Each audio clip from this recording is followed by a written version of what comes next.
Toffee TV, it's the final word. Man City won, Everton won. I'm joined by Rob, one of our patrons. See, you pay your money, you get to sit here. Dreams come true. Well, you say that, but I know you mean it. We are possibly in the hottest room in the world as well, Rob. So if our curls fall out during the show, that is why. I suppose if anyone had sold us first couple of games of the season, we took 4 points. Probably would have took that. Yeah, probably. I'd say so. I think away at Man City was the one that was causing the most sort of panic when the fixtures come out that early on. You know. Yeah, you look at these games, and these are the. I think everyone's. You know, we spent a lot of money in the summer, and as fans, we want to look like we've gone up a level, and I think everyone else is looking to see. Well, they all want us to fail, don't they? Let's be honest. So last night was an interesting one. It was an early chance to see where we are. I mean, I think it's too early, but I think it was a good chance to see where we are against opposition who whisper this quietly, but have spent a lot more money than we have. Although than even us. I know, but the media, that's not the media, because it's Man City. And because spending money is a thing for them, it's not a thing now in the media. Oh, they spent 50 million quid on a right back. Or they spent 50 million quid on his sub as well. But when we spend it, it's a big deal. So it was all talk about all the players we brought in last night. But City, well, you know, they spent whatever 200 million quid. Doesn't matter. But I thought it was interesting that in the first week of the season, second week of the season, we had an early chance to test ourselves against one of the other, certainly one of the title contenders anyway. Yeah, definitely. With their see-through tunnel. There you go. They probably spent more money on a see-through tunnel than like we have actually in terms of squad. Yeah. It's a bit weird that when you see them taking the selfies of the players lining up in the tunnel through the glass. Yeah, that's different level stuff. That's different. That's different level. That's Bramley Moore stuff, that. Yeah, do you think? I think it will be. I think all that stuff now is, although it mightn't be for like maybe us, there's a market for it, and you've got to understand the market. I mean, I was up there last night, and the whole place is amazing. Anyone who talks about Man City and talks about, you know, them destroying football and all this, if you go up there and see how the area's been transformed, I think City have done it right. Even though they've got all the money, they haven't just gone, let's buy him. They look like they're looking after the community, and I think on the flip side, stuff like that I think is really interesting. Like, you know, the glass tunnels and all that. Tottenham are doing it as well. Well, there's clearly a market. And listen, if someone said to you or said to me, listen, Bramley Moore, your ticket's going to be cheaper because these people will be sitting in an area next to a glass tunnel, which won't take away anything from the players, I go, sad. Do you know what I mean? If it makes my ticket cheaper, I don't care. I suppose so, yeah. Right, let's get on to the game. The team, obviously, a couple of changes. Holgate coming in at right wing back. Tom Davies coming in instead of Klassen. And obviously, no Sandro again. I've seen a picture of him in his boots. I know, yeah. In his boots. In his really, really lightly furnished apartment, which is just like a table, a chair, and a telly. Yeah, he hasn't even got the kettle out of the box yet, probably. No, probably doesn't even know how to use a kettle. You know, he's on. I'm just wondering whether he's got past using deltas now. Yeah, probably. Yeah. But he watched it at home. So Dominic Calvert-Lewin started up front. I mean, what did you make of the changes? Bringing, you know, dropping Klassen, not dropping Klassen, but bringing Davies in midfield. I could see why he did it. I could see why he brought Davies in. The energy that he brings, and obviously there's probably something at the back of Davies' mind where you know, we had a great game against Man City at Goodison last year, so you know, it was an opportunity to capitalise on that. I can see that one. The right back one, Holgate. I was expecting to see Kuko in there again. Bestie. I was braced for that. But now he goes with Holgate. Personally, I mean, I think I see Holgate as maybe the right sided player in a back three. ideally. But saying that he didn't do too bad there yesterday. No, but Holgate's got plenty to learn, which we'll speak about in a bit. I agree with you. I thought Davis coming in was obviously a reaction to the obviously needing to be more secure in the midfield, having tough opposition, and Davy Klassen. He played an hour. I think what was it against Stoke? He played an hour. He played the other night as well, and he's still finding his way. And I think some of these games are important for him to sit on the bench and just get a look at what Premier League football is like. Yeah. And the tactics dictated last night. Playing it was three at the back and obviously from the wing backs. It dictated that we were gonna play on the break, and maybe Davy Klassen wasn't the right man. And also, and this is something we've got to get used to, hopefully get used to, is we've got a big game on Thursday night.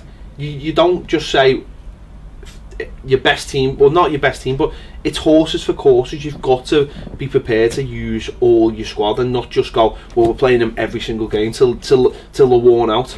Yeah, you've got to remember as well, it's not like maybe last season where if you don't play against Man City in the weekend fixture, you're not playing this week. You've got another game. You've got another game on Thursday. So, and I think of the two, probably the Thursday night game would be the one for Klassen. Especially, with it being Europe as well. He's played. We've said this loads of times. Obviously, he was in the Europa League final last year. He understands that tournament. He understands what it's like to play in Europe, and also he's a very clever player. And in games like the split one, we're going to need, well, we don't need, but hopefully we'll get an away goal. And obviously, I just think last night was just more suited for Tom Davies. But there was a lot of interesting, little things in the game as well. The way we set up, it felt very negative at the beginning as they sort of found the positions and sort of stuck to them. But the more the game went on, you could see the game plan unfolding. First 20 minutes, it was all about, for me, just frustrating City and just basically saying to them, well, what have you got? We frustrated them and said, well, what have you got? And after 20 minutes, I just thought they haven't got very much. Keane was doing a man marking job. I think was it Jesus, and he was doing that man marking job, and Holgate was looking after Sane, who did not want to play wing back. It was very clear he didn't want to play wing back. And I thought once we frustrated them and got past that 20 minutes, we just started to grow and started to trust what the manager was asking. I think as well, watching it and watching the both games against Man City last season, I think Jagielka seems to enjoy playing against Aguero. Yeah, he seems to bring the best out in him. And every time you look at it on paper before the game, and you go, Jags against Aguero. But every time he seems to actually enjoy rising to that occasion, and Aguero didn't get much change out of Jagielka last night, I don't think. No, I think Jagielka and Williams enjoy that battle, enjoy the backs up against the wall aspect. You go back to Old Trafford last season when we were really unlucky to concede the penalty in the last minute. When they just sort of 6 penalty spot defending, I think that suits them, because number one, they don't have to do much running around. They just the main thing they have to do is make sure they don't stick a leg in and cause a penalty, and just concentrate. And I think the very good players of their age, that's what they want to do. I remember Stubbs and Weir, and the league, the year we qualified for the Champions League, that's what they did all year. They don't want anyone running behind them, because they've gone out the game. Then we've seen that. But when when they're playing like that and we allow teams to come on, they're quite happy with that. Yeah, I think if you look at Williams as well, we've bought him off the back of them kind of performances from when he played for Wales. So he does. They both do. They both seem to thrive on that. And then obviously you've got Keane in there as well. Yeah, and I think what Keane's added is that ability to. He has got a little bit of pace as well, so maybe they feel a little bit secure knowing that he's behind them. When Holgate's playing as well, and you're right what you're saying. You hope eventually Holgate migrates into coming from that right hand side into a right hand wing centre back role in a 3. Yeah. Because that you can imagine him being very comfortable there, and if he did that as well, the pace factor then we would be able to play further up the pitch. And I do think that, although people might be able to see it, is that the manager is toughening him up and creating, making it so that he knows his job, so eventually he does fill in that spot. Because I do think the manager wants to play 3 at the back. I think it's very evident. He just hasn't had the 3, and maybe feels with Keane now that he's got the 3. Because last year, every time when we played 3 and it was Williams, Jags and Funes Mori, I just shuddered every time. But when Mason Holgate played in the 3, I was a lot more comfortable, because you knew if anything went over the top, he had the pace to deal with it. He's got the intelligence as well. You noticed it a couple of times yesterday when he found himself in a more central position. He knows where the ball's going to be played. He seems to be able to read it well enough to I think play games there. Maybe something we'll see in the group stages. And I think it's the other factor in all this as well. With a goalkeeper like Jordan Pickford, you know you can. Number one, you know that he's a good goalkeeper, and I think we've all been impressed by him so far. How he commands, and he really does command. Like he's got this arrogance about him, this authority that comes off him. I've mentioned it before. It's when he comes to do something, he goes and does it, and he has purpose. Where if you watched goalkeepers last year, whoever they were, they'll come for things and then change at the last minute and go to catch and then punch. And I think as a defender, that just, you hate that. You can't trust it. But if you know your goalkeeper's coming to punch or catch, or you know you can play a 5-yard pass to him and he'll deal with it very comfortably, there's nothing better as a defender. If you're in trouble and you think, well, I can go back, and it's not going to stop the flow of the game as well, because we've all seen his kicks, then I think that's such a big asset. He's got a contagious confidence, hasn't he? And I think when you have young players in a back 4 like that can only be good. That can only be good for them.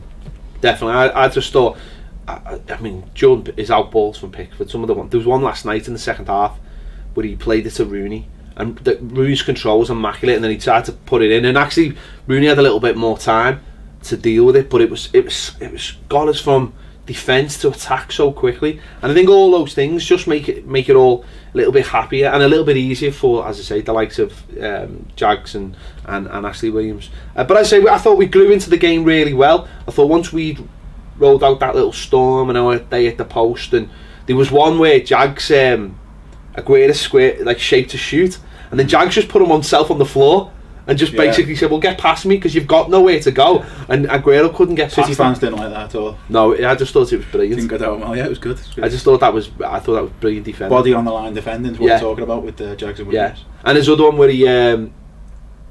where he cleared off the line, which was interesting, because I was saying to the guy I was with at the match, there was a couple of times last night where Aguero had good chances to shoot. And I wonder whether, going back to Pickford, whether the authority of Pickford made him think twice about shooting. There was the one where he tried to lob more, tried to set someone up, and there was another one as well. It might have been the one where Jags put himself on the floor, might have been another one, but there was a couple of times where I just thought, you had the chance to shoot there, saw Pickford in goal and sort of thought, no, I need another touch to make sure. And that's another thing about Pickford, I think, is that it mightn't be the case, but you imagine when the goalkeepers used to go up against someone like Schmeichel, they'd always want to make sure they were 100%. I think there's a bit more impetus on them to pick a square in the net. It's got, definitely they know it's got to be a good finish if it's a good goalkeeper. That's just logic, isn't it? Well, you'd like to think so. And if he's got that authority already, that's at his age, that's superb. That's something we haven't really had since Nigel Martin, or certainly Neville Southall. Just people thinking, I've got to do something amazing to beat this goalkeeper. And also he's in his big orange kit as well, and you can imagine when he's like that, he's not the small, he looks small, Pickford, but he's very I think you got the because he's 20, is he? No, 24 because he's 24, and you know that he's he's young in keeper years, if you like. I think you don't realise he's and obviously he's lining up behind the likes of Jagielka and Williams, who are like monsters.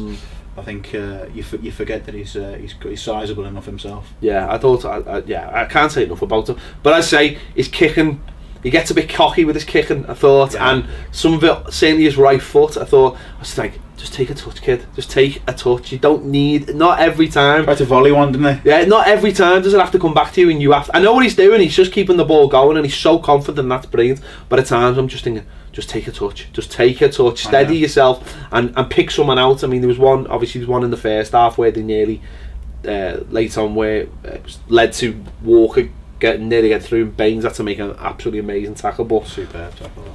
I'm just thinking, take your time on some of them. But listen, he's young, as you've just said. He'll learn that. But we grew into the, as I thought, once we got past that 20 minutes or so, 25 minutes, we grew in the game, and we started to believe a little bit more that we could start breaking. And the amount of, I mean, obviously the outball was Calvert-Lewin. The amount of times we were trying to get him in wide, because he did play essentially as a lone striker last night, wide on the right, central, and the amount of times he were getting them that round the corner ball and into his back to goal.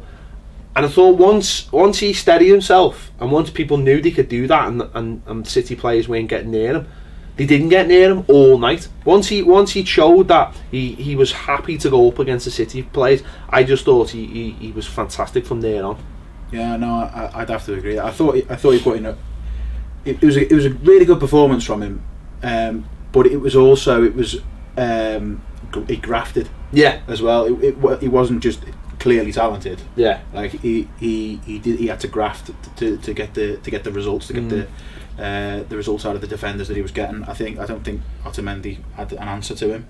No, really, he really didn't know. To be honest, he's starting to look like it.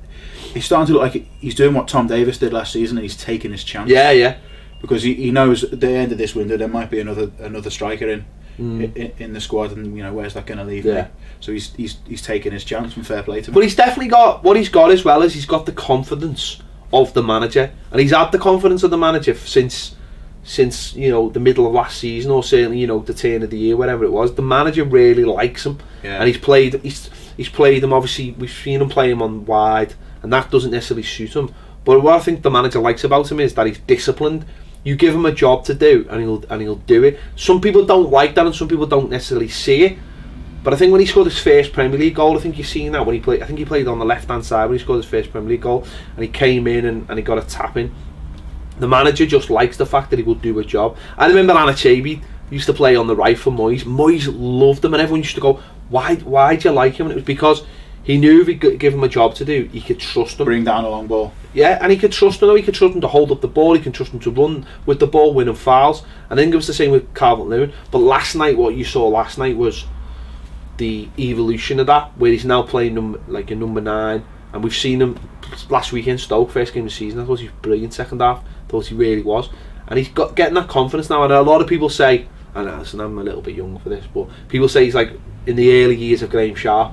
He was very slight, Graham Sharp, but in the early days he had something about him. He wasn't brilliant, but that turned into something that became one of our most consistent centre forwards for post-war era. And that for Graham Sharp for 6 or 7 years, we had loads of other strikers with Gray, we had Lineker, we had people like Tony Cottee and Wayne Clark who would all score goals.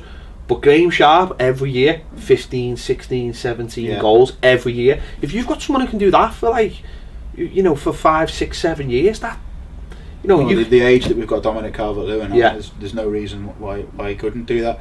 And what I enjoyed about his performance last night was, if you look at the assist that he got for Rooney's goal, I think a lot of other young strikers of that age would have kept on going to the line and tried to cut it back in. But he was very intelligent, and he almost put his foot on the ball, sent the City defender for a Mars bar in the stands, and picked his path. And that's really mature. From such a young striker, I think.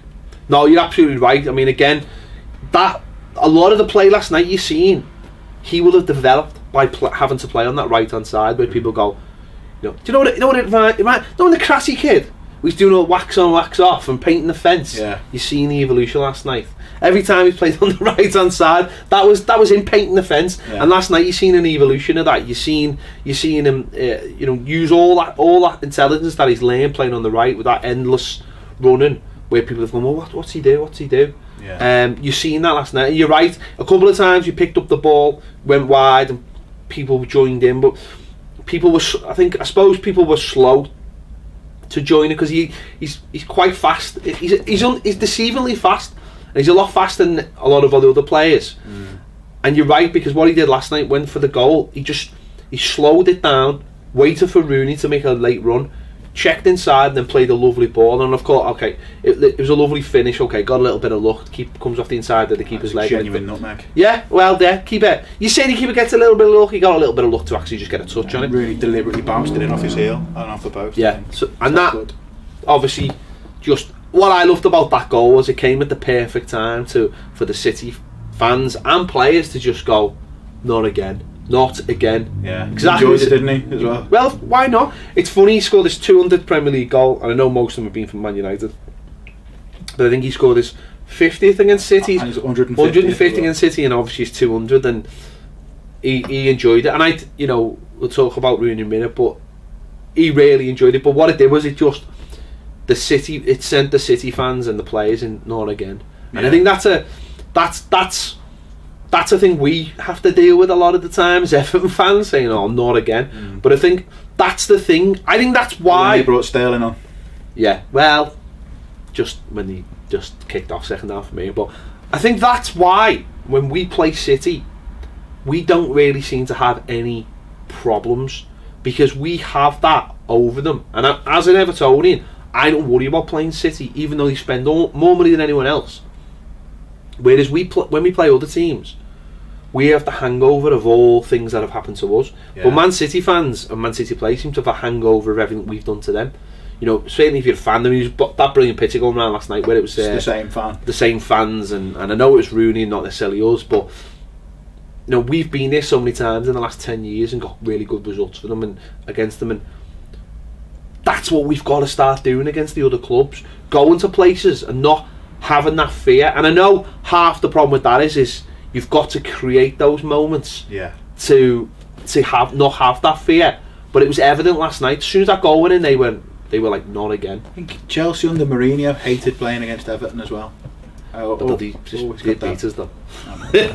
Well, it was never an easy game for them. It was always one that it would be a real battle of a game, and he didn't seem to like it. And if we got a result against the Mourinho, we'll go, well, they got a result because they would kick and run and pull those old chestnuts out. So I think you're right.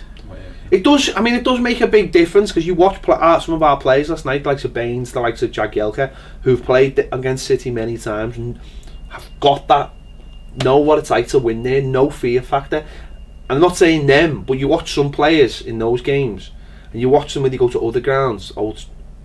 Maybe not well. Old Trafford last season they did well, but Stamford Bridge, obviously Anfield is the major one, and they wilt because it would just be nice to have that clean slate where you go to someone, and you go, we're going to do these today. Well, there's no fear. But I think that's what Rooney gives you.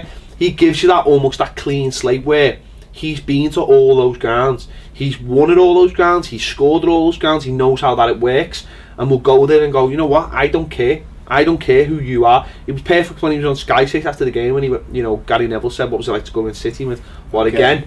Exactly. And I think that's what Wayne Rooney gives you. And all those people who moaned about Rooney coming back, and he's finished and all this, they don't appreciate how important it is to have someone in the dressing room that everyone can look up at. Because think about someone like Dominic Calvert-Lewin. He's not played. Right, he's played at Anfield and stuff last season, but most of these teams, he doesn't have that fear. He's a young lad. No. Tom Davies shouldn't have that fear. Pickford shouldn't have that fear. Holgate shouldn't have that fear. Any of the new players, we shouldn't have that fear. So if Wayne Rooney goes in and goes, lads, what are you worried about? We're playing them. It's a new season. It's just a ground. They're just fans. They're just football players. And I think that's exactly what Wayne Rooney has instilled already in the 17. Yeah, I think if you look at a good number of the signings that we've made, one of the qualities or the attributes that Koeman and Walsh or whoever's conducting this is going for is his leadership is right up there. Yeah. You look. We've signed captains. Yeah. Like all over the pitch. Definitely, yeah. And I think that's a massive plus in what you're talking about when you say we should be able to go to the teams, certainly the teams that are around us in the league, or the teams where we've maybe struggled to get results away from home in previous seasons, and go clean slate. Yeah. You know, and it's good for the young lads that are coming through to have that leadership, and it's in all areas of the pitch as well. Yeah. Rooney, obviously, the embodiment of it, I would say, but there's certainly them kind of players all over. Definitely. The place. I thought Rooney, certainly first half last night, his performance was brilliant. For a part of the half, probably 25 minutes on, I just thought he controlled everything. I thought he controlled the tempo. No one could really get near him. He was popping up all over the pitch, and he was just using all that experience. And he was always, when the likes of Davies got it, or when the likes of Calvert-Lewin, he was always an option. He always made himself an option, so they never found themselves in it. And that's brilliant for confidence. If you're Tom Davies or Dominic Calvert-Lewin, you don't want to be losing the ball, against these players. You want to have a safe option, get it back, do your job. And I just thought that's another thing he does. He's always an outball for anyone, really. Yeah, I saw a stat on Twitter immediately after the game. So it was on Twitter, so we don't know exactly how true it is. But everything on Twitter's true. It's the internet. Saying that Rooney covered more ground than any other Everton player. 11k, according, I think Stan Collymore put the stat out, and I'd imagine it might be true then, because obviously he'd have the access to a lot of that data. Yeah. And something similar in the Stoke game. Yeah, I think it was the same. Well. So obviously it's early days, regarding his return, but he seems to really have the willingness, but crucially the motor. Yeah, he's enjoying. Listen, he's enjoying it. He said himself, I think after the game, he said fitness is all about consistency. It's all about playing every week. He's going to be playing. You can see him after the game. He was bright red. Yeah. You can tell he just played a big game of football where and I think the big part of it, I think what people forget about Rooney as well, when he was at Man United, for a lot of the time, he was always like second to someone else. Like when he came in, he was Van Nistelrooy, and then he was the emergence of Ronaldo, and he was always like doing stuff for everyone. It was almost like Ferguson knew how good he was and would go, "You're so good, I can play you left wing, or I can play you right wing, or I can play you centre midfield." He was always sort of second fiddle because of he's coming in at Everton, and then Koeman's going to say, "Right, you're the man. You are the man. You just do not do what you want," because he doesn't do what he wants. He's a very calculated player, I think, as well. He doesn't. If you say to him playing a free role, he wouldn't just go standing with his hands on his hips and wait for the ball to come for him. He'd go and find it, and he's a clever player. But he is generally now the leader of this team. You can see that's already. He doesn't need the captain and armband. He's the leader of this team, and I think he's took that responsibility, wholeheartedly. And you see what both goals he scored mean to him as well. It's massive for him, I think, coming back to Everton. Yeah. He's won everything at United, and this is his next challenge. Yeah, I think so. I think you can see in those moments where he's speaking to Koeman, like in breaks in the game. You can kind of see that there's that trust there. Yeah. And that he's Koeman's man on the pitch. Yeah. I think basically, yeah. Which is, I mean, a bit of a step up from Osman being Martinez on the pitch. Yeah. No, that you're absolutely right. The manager can talk to him and relate information, and no matter what anyone says about Wayne Rooney or his ability to talk in front of a camera, all that nonsense, he's up there with intelligence as a footballer. Is up there with anyone, because you've got to know how to get round the pitch and how to use. At the end of the day, he's 31. He's only going to have so much energy.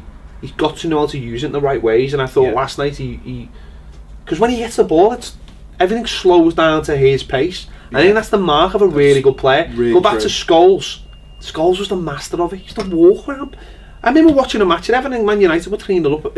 They were 3-0 up. It was the one they ended up winning 4-3. Funny enough. and they were battering us, and I just went, do you know what? I'm just going to watch Scholes. And I just watched him, and all he did was walk up and down the pitch. But he was so good at it. Yeah. And he always found himself exactly where he needed to be. Because he just used that. That's very, very true about the best players that you ever remember watching are the ones where the ball comes to them and time seems to slow down. Yeah. Just for a couple of Zidane was probably the one for me that and definitely. And Rooney's definitely got a little bit about that about him in the way that he'll control the ball, and he seems to get an extra touch to what you think he's going to get. He seems to be able to create that. Enough time to do that, and then play the pass. Like going back to the Stoke game, he picked out a couple of worldy passes. From just doing them, and just taking that extra couple of seconds. Where a lot of other players will take down and get tackled by the time. But that's an issue. Well, number one, it helps if you've got a good first touch. Like if you don't have to think about your first, that's the Sunday league sort of player's problem, isn't it? When the ball comes to them, you're so worried about your first touch that you haven't even sort of surveyed all the other options. Whereas professional footballers at the very highest level, they don't even look at the ball. They just it's like, if you'll do something with your hands, it's the same with footballers. They'll just feet, and that's he doesn't have to worry about that. He just touch. I'm looking around. I don't have to worry about none. I'm strong, and that's for me. He's been phenomenal so far. That's going to make a huge difference to Everton's season, because that's something we haven't had. No, we haven't, and I think what it'll do is it'll help all the other players, all the other youngsters, and creating that space and the time helps create space and time for other people, because he draws people in as well. And that just something Snydland does very cleverly. I think he draws people in so that when he gives the pass, other people in space. So I can't say enough about how good he was last night. I mean, obviously there was the sending off later on in the second half, in the first half. Sorry, Kyle Walker. He'd gone in. I think it was on Baines, wasn't he? Baines sold him one. He got a yellow card for that, and then the second one, it came not long after Baines had done that rescue tackle actually. And he wasn't happy with the tackle. No, he wasn't. Now, I was in the ground, and I thought straight away it was a yellow card. I thought straight away he was getting sent off. Because you could see. I mean, obviously he had the match and he caught up in it, but it just felt like from where I was, it looked like he'd swung an elbow. And that wasn't necessarily the case.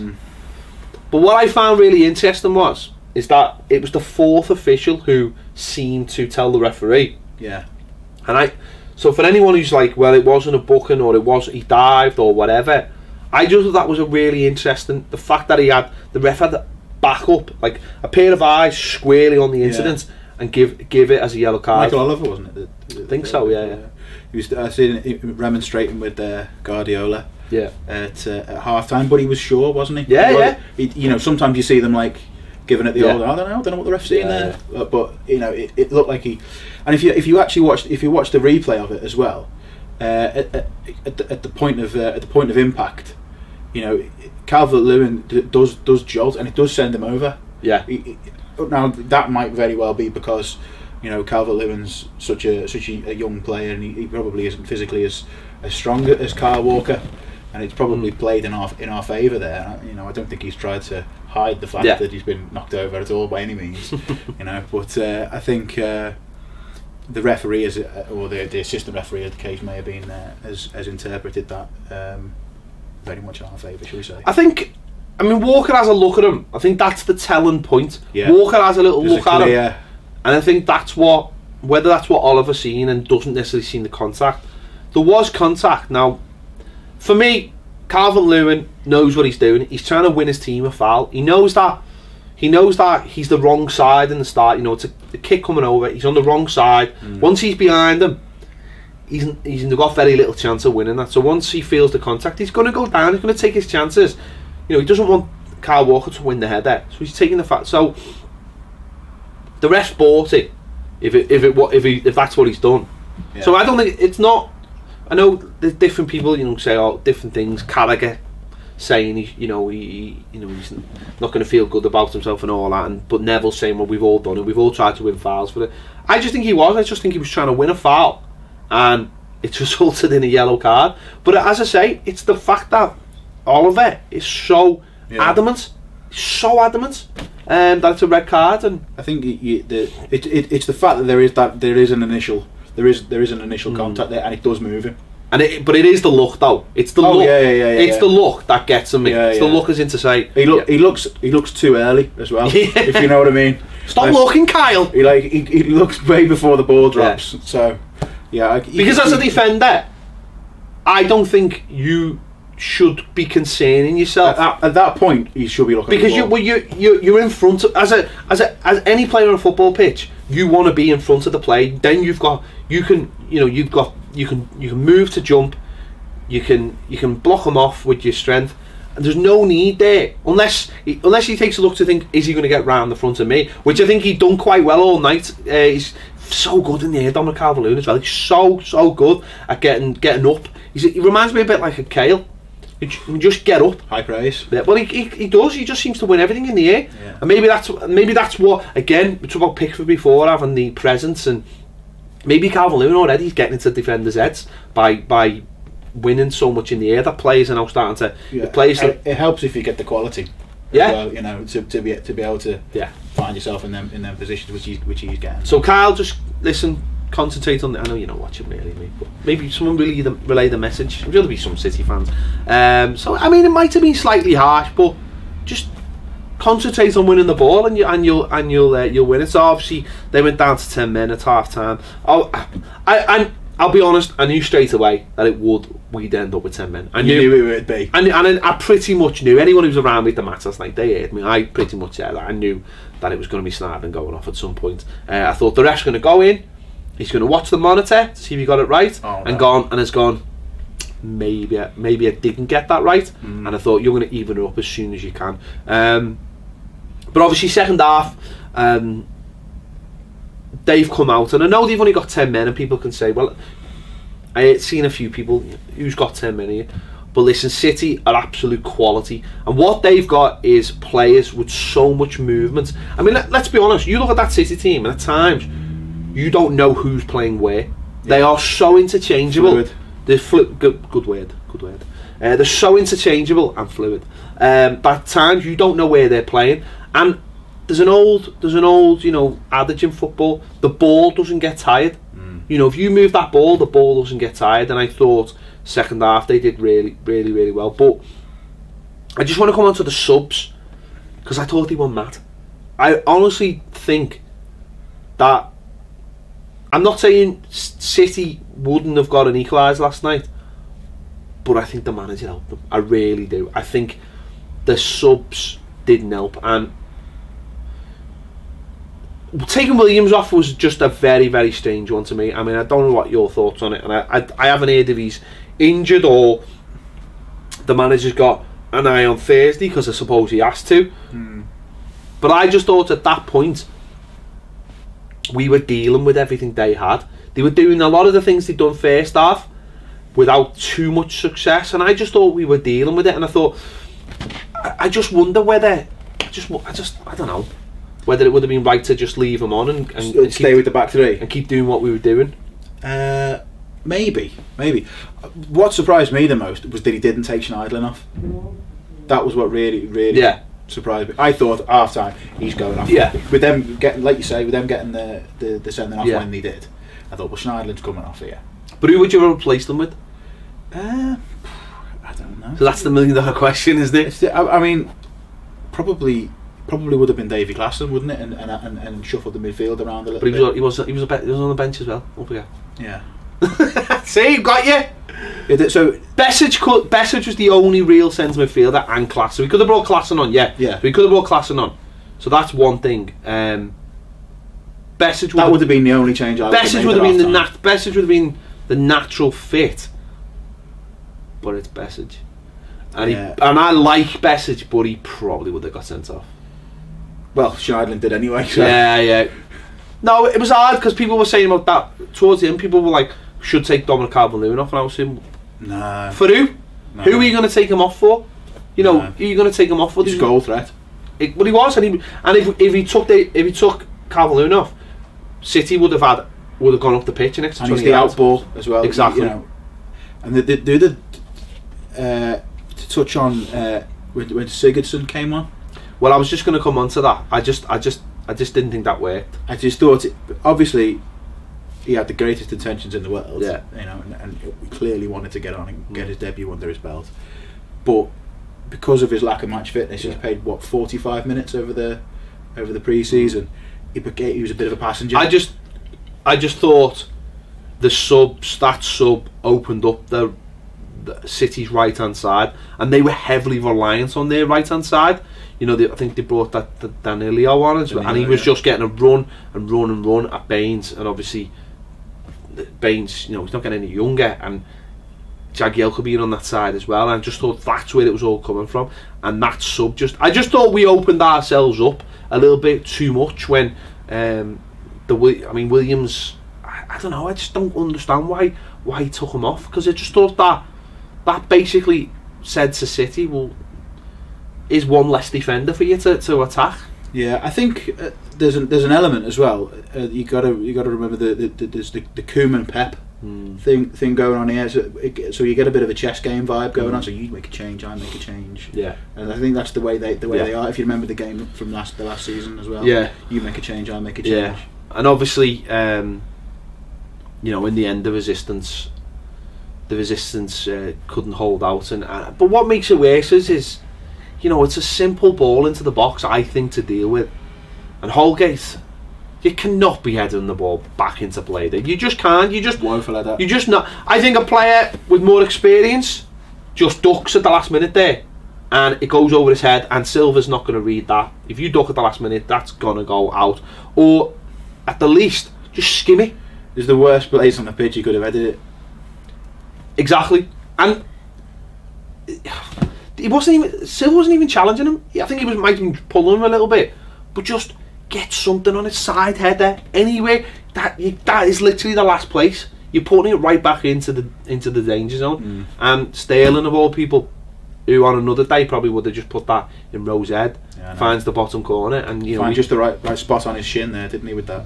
And we concede our first goal of the season, and Pickford is finally beaten. And with 7 minutes to go, I'm thinking, I'm thinking, these are gonna go and get another one. But I mean, luckily enough, we managed to see it out. They didn't have many opportunities. I mean, Pickford had to make one great save, I think, actually before they'd scored, which nearly turned into a great chance for us, because Garnis kept the ball alive. I think he tackled Aguero, lashed it down to Dominic Calvert-Lewin, who controlled it brilliantly, took Company for a run, and then Company took him out, which I thought showed exactly how good Calvert-Lewin was on the day, where Company just... that he was causing them enough problems. Yeah, that Company thought, I have to take a yellow card here. Yeah, it's one for the team. So, but we hung on to it. Not aided by, again, more poor refereeing, I thought. Sigurdsson. No. Sigurdsson. Schneidlin. Schneidlin, he wins the ball. Aguero knows exactly what he's doing. Yes, there's a case of his trailing leg takes Aguero out, but how are you supposed to tackle if you can't, if your body doesn't go through the ball? I think he wins the ball cleanly enough, and then I think at that point, if the player does trip over your trailing leg and you've won the ball cleanly beforehand, then it's not even a foul, much less a booking. Yeah, it was perfect. I thought it was great. It was Hibbert-esque. That's how good a tackle it was. Too much praise on it. That's how good a tackle it was. I see Aguero's been very clever. He's got his body on the turn. He knows exactly what he's doing. He knows any contact, he's going down. He knows the ref's got his eye on Schneider. Exactly, and that's what clever players do. I can't really have a problem with him for doing that, because I like Schneid. I do. I enjoy Schneid players. I can't really, I just look at the ref and I think, and we've said it so many times, this is where referees don't understand football. Don't understand that. For him to win that ball, his momentum will take him into the player. It has to. How otherwise would he win that ball? And what you're saying, that's a perfect tackle, but it's by the referee sticking to the exact letter of the law. Yeah. Not only does he give a foul, he's booked him and sent him off, and now he's suspended for the Chelsea game. Crazy. I don't think he'd have got a first yellow card for it, put it that way. No. But his first yellow card was pretty bad. Yeah, like, he cut Aguero in half. Yeah, it's not so bad. After 7 minutes, which... yeah. We haven't got... Them challenges happen the other way round. Yeah. Maybe. I don't know. Refs are idiots. I don't know. If he puts that the hang on, let me get this right. If he puts the first challenge in when he's already on a yellow card, he walks. Yeah. Oh, you're right, 100%. But would he have got booked for the first challenge if he wasn't on a yellow card? I don't think so. So there you go. So that's a good rationale. But we survived a couple of late scares. The best late scare was when we got through and Besic tried to backheel it to Dominic Calvert-Lewin and completely missed the ball. And I immediately thought of, remember the Chelsea game when he backheeled it to Costa? When we got beat? I just thought, what are you doing? It's the last minute of the game. Just get the ball and keep the ball, and you're going to have a better opportunity than trying to do an air kick. I think one day we are going to see Besic's greatest backheels on DVD in a club shop. Or none. I just think if that lad had a brain, he could be a player. I really do. He's got the willingness, and he's desperate to do well, isn't he? It reminds me of the water boy. I just think in his head it's going Bobby Boucher. Yeah. But we survived, got through it, and it's a valuable point. I just wish some things were a little bit different, but it doesn't always work out like that. Let us know your thoughts in the comments on this one. Are you disappointed we never got the 3 points, or was a fair result? Also on the Schneidel incident, are you accepting it's a yellow card, or are you going mad like Schneidel when I thought he was going to punch Aguero in the face and tell him he was a bad Schneid? Let us know in the comments. Thank you for watching Toffee TV. Thank you for watching the Fan Away. Don't forget to, if you're an international viewer, you've got to the end of the month. If you want free shipping, click the link. And if you haven't joined Patreon, why haven't you? Rob's on there, and that's why he's here. Big thanks to Rob for coming in. You could too. Join now. See you later.